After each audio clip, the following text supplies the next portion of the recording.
That little slough is pretty deep.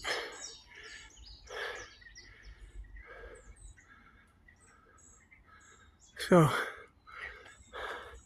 next time, and there will be a next time, I'm going to work from here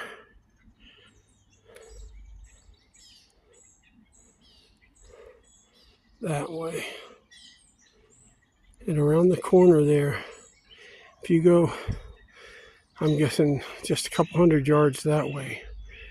I can't see it from here, but there's some major cobbles there, big, boulder-like. So I'll get out here next time.